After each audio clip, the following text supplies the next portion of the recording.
সঙ্গে থাকার জন্য ধন্যবাদ। যুদ্ধ শুরু হয়ে গেছে। আমরা যে যুদ্ধটার চিন্তাধারা করছিলাম যে যুদ্ধটা হয়তোবা হবে, কিন্তু যুদ্ধটা শুরু হয়ে গেছে। দেখতেছিলাম যে আসলে যুদ্ধটা কোন পর্যায়ে যায়। এটা আপাতত কনভেনশন ওয়ারে আছে। কনভেনশন ওয়ারে প্রথম পাকিস্তান আঘাত করে নাই। প্রথম আঘাত করলো হইলো যে ভারত। একটা গল্প বলি, ছোট একটা গল্প বলি, গল্প শোনেন। যে দ্বিতীয় বিশ্বযুদ্ধের পরে এই রাশিয়ান দুই ছেলে আর কি, অর্থাৎ প্রাপ্তবয়স্ক দুইজন সোলজার, অর্থাৎ মায়ের ছেলে রে তুরস্কের এগেনস্টে যুদ্ধ করতে পাঠাইছে। এখন তুর্কিরা তো ইয়েপন্থী ছিল আর কি, এই জার্মানপন্থী ছিল, নাৎসিপন্থী ছিল। এখন দুই মা ছেলেরে বলতেছে, যাও,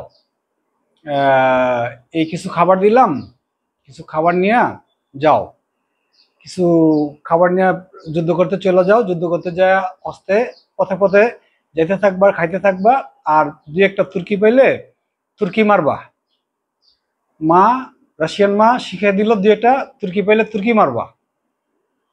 এখন ছেলেগুলো প্রশ্ন করলো যে, মা, তুর্কি তো মারতে বললা তুমি, যদি তুর্কিরা আমাদের মারে? কয়, তুই কি করছস? অর্থাৎ ও কিছুই করে নাই, ওরে পাঠাইতেছে তুর্কি মারার জন্য। আজকাল হয়তোবা যে ইন্ডিয়ার আমরা যেটা দেখলাম, ইন্ডিয়া সেটাই করছে। যে ইন্ডিয়া কোনো মারে নাই, পাকিস্তানের লোক মারে নাই, পাকিস্তানি সাধারণ মানুষ মারে নাই, ও কোনো পাকিস্তানি সোলজার মারে নাই। ও খালি ওর দেখলাম যে ওই যে জয়শঙ্করের যে ইটা আছে না, সেক্রেটারিটা বলতেছে যে আমরা তো কোনো মারি নাই, এই পাকিস্তানিকেও মারি নাই, আমরা কোনো সোলজারও মারি নাই, আমরা জঙ্গি মারছি। ওরা জঙ্গি মারছে, ওরা 10 জায়গায় 19টা ব্যালিস্টিক মিসাইল করছে, লঞ্চ করছে। যে ওরা কোনো পাকিস্তানি মারে নাই, ওরা কোনো পাকিস্তানি সাধারণ মানুষও মারে নাই, ওরা কাউরি মারে নাই, ওরা জঙ্গি মারছে। ওরা হইলো যে জঙ্গি মারছে। এখন জঙ্গিরা কারা? আমি ধরলাম জঙ্গি যে মাদ্রাসায় ওরা আঘাত করছে, তারপরে ওরা মসজিদে আঘাত করছে, মসজিদ ভেঙে দিছে, এবং মসজিদের আশেপাশে যারা বাড়ি ছিল একবার ভেঙে দিছে। এই জঙ্গিরা কারা? জঙ্গিরা কি পাকিস্তানি না? ওরা পাকিস্তানি কোনো লোক মারে নাই, ওরা জঙ্গি মারছে। ওদের এখন জঙ্গিরা আবার ওদের মারতেছে। এটাই। আসেন আমরা দেখি যে এই যুদ্ধটা হয়তো বা কেন কেন উৎপত্তি, এই যুদ্ধটা কেন আরম্ভ হইলো, এই যুদ্ধটা কেন যে স্টার্ট হয়ে গেল। এই যুদ্ধটা যদি আমরা বুঝতে যাই, তাহলে আমাদের বুঝতে হবে একটা গভীর রাজনীতি, একটা গভীর রাজনীতি এবং গভীর একটা মানে ষড়যন্ত্র এখানে বিদ্যমান ছিল। যে ষড়যন্ত্রটা, সেটি আমাদের বুঝতে হবে। এই এই যুদ্ধ যদি আমাদের বুঝতে হয়, তাহলে আগে বুঝতে হবে দুইটা বন্দর। দুইটা বন্দর আমাদের আগে বুঝতে হবে। আমরা আগে বুঝবো দুইটা বন্দর। একটা বন্দর হলো যে বেলুচিস্তানে, যেটা, আরেকটা বন্দর হলো বার্মায়। বার্মার যেটা হলো, এটা হলো কালাদান বন্দর, বার্মারটা। আর বেলুচিস্তানে যেটা হলো যে গাদার বন্দর, আর হলো কালাদান বন্দর। এই দুইটা বন্দর নিয়ে এলো সমস্যা। একটা বন্দর হলো যে এখানে, যেটা বার্মাতে আরাকানে, যে কালাদান বন্দরটা, এটা বানাইছিল ইন্ডিয়া। ইন্ডিয়া এই বন্দরটা বানাইছে তার 7 সিস্টারে পণ্য আদান প্রদান করানোর জন্য। এখন এখানে যখন এই যুদ্ধ হইতেছে, এটা হলো যে ইয়েদের টাকমা যেটা হলো যে বার্মার আর্মি, ওই আর্মিদের সহযোগিতা এটা বানাইছে। কিন্তু আর্মিদের সহযোগিতা বানানোর পরবর্তীতে এটা এখন চালু করতে পারতেছে না আরাকান আর্মিদের জন্য। আরাকান আর্মিরা এটা চালু করতে দিচ্ছে না। এখন এখানে বাধা প্রদান করতেছিল চায়না, যে চায়না এখানে কোনো মতে এই বন্দর চালু হইতে দিবে না, এই বন্দর দিয়া পণ্য পরিবহন করতে দিবে না 7 সিস্টারে। এটার বিনিময়ে মনে করেন যে ইন্ডিয়া বেলুচিস্তানে যায় আঘাত করে। বেলুচিস্তানে বেলুচদের দ্বারা, ওরা ওখানে বেলুচদের দ্বারা যে এই ওরা যুদ্ধ সৃষ্টি করায়, এরা বেলুচিস্তানকে স্বাধীন করার জন্য ইন্ডিয়া উঠা পড়া লাগছে। আর হইলো যে ওখানে প্রায় 600 থেকে 700 বিলিয়ন ডলারের খরচে একটা বন্দর আছে চায়নার, যেটা হইলো যে এই বন্দর রইল যে কালাদা, এটা হইল যে গাদার বন্দর। গাদার বন্দরটা হইল যে চায়নার করে $600 বিলিয়ন খরচ করে করছে এটা। এখানে প্রায় পরে আমরা হয়তো যে কয়েক বছর ধরে যারা দেখতেছি যে প্রায় এটা এখানে ইন্ডিয়া আর্মস দেয়, আর্মস দিয়া একটা বিদ্রোহী রাষ্ট্র হিসাবে বেলুচিস্তানকে সৃষ্টি করে রাখছে, যে এটা বিদ্রোহী রাষ্ট্র, এটারে স্বাধীন চাওয়ায়, যে এটারে ইন্ডিয়া বলে যে তোমরা এটা স্বাধীন চাও, যেটা অর্থাৎ এই আরাকানের বিকল্প হিসাবে এটা ইন্ডিয়া ওখানে পাকিস্তানের সাথে একটা মানে টক্কর দিচ্ছে, যে টক্করটা অ্যাকচুয়ালি কিন্তু এই টক্করটা ইয়ের সাথে না, এই আপনার এই পাকিস্তানের সাথে না, এই টক্করটা দিচ্ছে হলো যে চায়নার সাথে। চায়না অনেক সহ্য করছে, চায়না এখনো ছেড়ে দেওয়ার মতো না, এখন আর ছাড়বে না ইন্ডিয়াকে, এখন আর ছাড়বে না, যেহেতু তার প্রযুক্তি সব হাই টেকনোলজি দিয়েই মনে করেন ইয়ের ধরছে, ইন্ডিয়ারে ধরছে, ইন্ডিয়াকে আর কোনো ছাড় নাই, ছাড় দিবে না।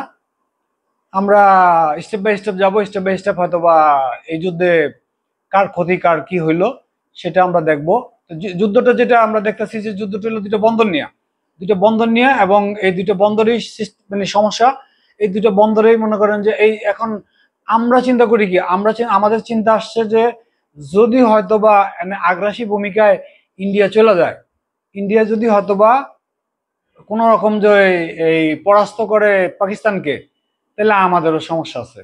আমাদের সমস্যা হলো কি, আমাদের সে আগ্রাসী হিসেবে আমাদের ধরবে, আমাদের অর্থাৎ এই যেটা রংপুরের উপরে দিয়ে যেটা চিকেন নেক গেছে, এই চিকেন নেকটা তারা বড় করার চিন্তা করবো, বড় করে এখানে তারা আমাদের ভূমিতে আঘাত করবে, এখানে আমাদের এটা যুদ্ধক্ষেত্রে ফালাই দিবে, বিশাল যুদ্ধক্ষেত্রে ফালাই দিবে ইন্ডিয়া। আমরা এটা চাই না যে হয়তো বা যে ইন্ডিয়া এখানে আগ্রাসী ভূমিকায় আমাদের দেশে আগ্রাসন চালাক। এখন সে যদি পাকিস্তানে সাকসেস হয় তাহলে সে বাংলাদেশে আইসেও এইভাবে আরম্ভ করবে, আগ্রাসী ভূমিকা নেবে, আগ্রাসী ভূমিকা নিয়ে সে ওই যে হাসিনা ট্রাম্প কার্ড হাতে রাখছে, হাসিনা ট্রাম্প কার্ড হাতে রাখার মানে হাসিনাকে আবার বাংলাদেশে ফেরত নেওয়ার কথা বলবে, তারে পুনর্বাসন করার চিন্তা করবে ইন্ডিয়া। এটা তার একটা গভীর ষড়যন্ত্র। আমরা এখন আবার দেখবো পরবর্তী ভিডিও, আমরা এটা কন্টিনিউ যাব, যে পরবর্তী ভিডিওতে দেখবো যে তার কার কি ক্ষতি হইলো, এই যুদ্ধে কার কি ক্ষতি হইলো, কার কি লাভ হইলো। এখন আমরা চিন্তা করি যে কনভেনশন ওয়ারের শেষ অনেক পরে আসে, যেমন ভিয়েতনামে হয়তো 10 বছর যুদ্ধ করছে, আর রাশিয়া ইউক্রেন যুদ্ধ চলতেছে, এখনো তার কোনো সমাপ্তি হচ্ছে না। তারপরে আজকে 70-80 বছর ধরে যুদ্ধ করতে আসছিল যে ইসরায়েল ইয়ার সাথে, এই গাজার সাথে, এই যুদ্ধ তো আমরা ছোটকালেতে দেখতেছি, যে আমরা জন্মের আগেই দেখতেছি যে যুদ্ধ চলতেছে। অর্থাৎ এই যুদ্ধটাও যদি হয়তো বা কনভেনশন ওয়ারে থাকে তাহলে অনেকদিন চলবে, কেউ যদি হস্তক্ষেপ না করে, আমি দেখি না যে কেউ হস্তক্ষেপ করব। ঠিক আছে, আমরা স্টেপ বাই স্টেপ যাচ্ছি। এখন এর পরবর্তীতে আমরা জানাবো যে এই যুদ্ধে কার কি ক্ষতি হলো, কার কি লাভ হলো, যুদ্ধ কোথায় চলে যাচ্ছে। Thank you. India proudly bought those shiny new Rafale fighter jets from France, spending a whopping $9 billion for just 36 jets, all in the name of gaining air superiority over Pakistan and possibly competing with China. India wanted to ensure no Pakistani plane could even think about challenging them. But guess what? One missile, just one missile, could shatter that $9 billion dream to pieces. And that missile is China's PL-15, now in the hands of the Pakistan Air Force.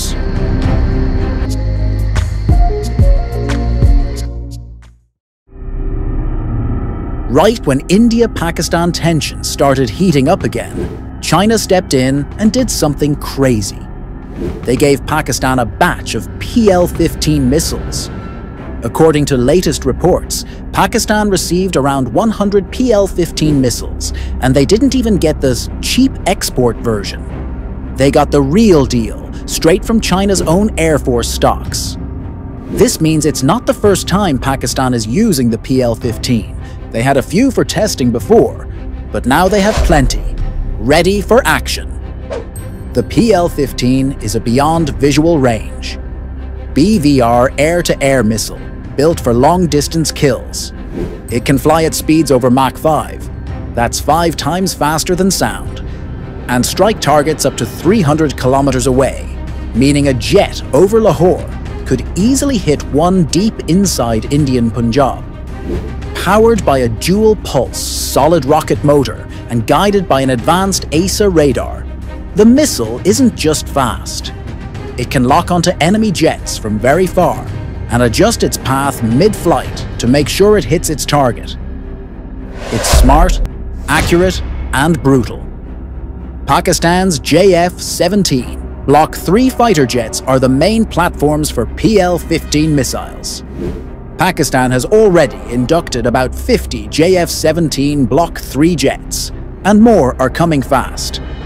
Imagine 50 JF-17s, each carrying deadly PL-15 missiles, lurking in the skies. India's expensive Rafales would be flying with a big, fat target on their backs. Now, let's talk about the Rafales and whether they can really stand up against the PL-15. The Rafale is armed with two main air-to-air missiles. The Meteor, which can strike targets at around 100 to 200 kilometers, depending on conditions, and flies at nearly Mach 4, and the MICA, a shorter-range backup missile designed for close-range dogfights. The Rafale is also packed with powerful defensive systems like Spectra, which includes electronic jamming, radar warning receivers, and missile detection capabilities. This allows the Rafale to sometimes detect incoming missiles early and attempt to dodge them. When it comes to radars, the JF-17 Block 3 radar can detect enemy aircraft at about 170 to 200 kilometers, while the Rafale's radar can spot targets at around 200 to 250 kilometers, depending on altitude and target size. At first glance, it looks like Rafale wins in terms of radar detection, but the real problem for Rafale starts when we talk about missile range. The Rafale's Meteor missile can reach targets at 100 to 200 kilometers, while the JF-17's PL-15 missile can strike from a massive 250 to 300 kilometers. In air combat, detecting the enemy first is important, but being able to shoot first matters even more. Even though the JF-17's radar can spot enemies up to 200 kilometers, slightly less than Rafale's 250 kilometers, it doesn't need to detect the Rafale itself at extreme distances. It can get targeting information from AWACS, early warning aircraft, or ground radar networks, lock the missile with external help, and launch the PL-15 from far away. Even if the Rafale spots the JF-17 first, the JF-17's PL-15 can fire much earlier and can shoot down the Rafale before it even has a chance to fire back. The PL-15 also wins in speed, flying at Mach 5, while the Meteor reaches Mach 4. This means if both missiles are fired at each other from 200 kilometers away, the JF-17's PL-15 would hit the Rafale almost half a minute earlier. And in air combat, 30 seconds can decide life or death. The sky belongs to whoever fires first. And with PL-15, Pakistan might just fire first. Pakistan's new PL-15 missiles have just changed the entire game. Imagine losing one or two $125 million Rafale jets to a $30 million JF-17 carrying a Chinese missile. It would be a total disaster for India's $9 billion plan.